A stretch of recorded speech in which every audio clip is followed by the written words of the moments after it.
ada sesuatu yang ingin saya coba pahami bersama tentang proyek kereta cepat WOS. Akhir-akhir ini banyak suara yang bertanya, bahkan mempertanyakan kenapa pembayaran utang WOS harus menunggu keputusan Presiden dari Prabowo. Rasanya ini seperti dianggap sebagai penundaan atau ketidakjelasan. Tapi kalau kita coba lihat lebih dalam, alasannya justru sangat teknis dan prosedural. Bukan tentang politik, tapi tentang bagaimana sebuah pemerintah yang bertanggung jawab itu bekerja. Poin pertama dan yang paling utama ini soal dasar hukum. Pak Luhut bin Sarpanjaitan sudah menjelaskan bahwa pemerintah sedang menyiapkan restrukturisasi utang dan mereka tinggal tunggu kepres saja mengenai timnya. Kalau dipikir-pikir, tanpa kepres itu tim seperti apa yang bisa bekerja? Atas dasar apa mereka mengambil keputusan keuangan sebesar itu?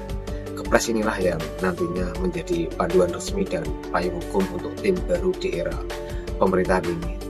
Lalu yang kedua, soal dari mana uangnya datang, ini penting. Pernyataan resmi pemerintah sudah jelas tidak akan menggunakan APBN. Justru karena tidak menggunakan APBN, maka diperlukan kepres untuk merancang skema pembayaran.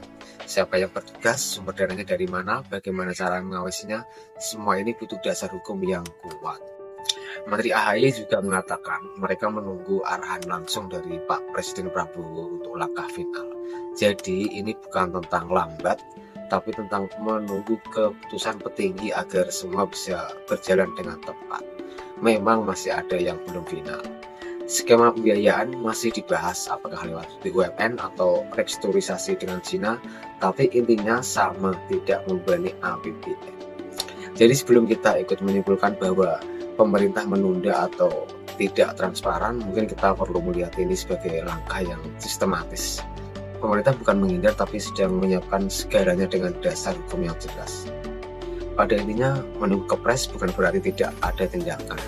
Justru di balik itu ada proses yang sedang diatur agar semua bisa berjalan transparan dan akuntabel nantinya. Pemerintah bukan cuma menunggu, mereka menata. Terima kasih sudah menyimak. Tulis pendapat Anda di kolom komentar.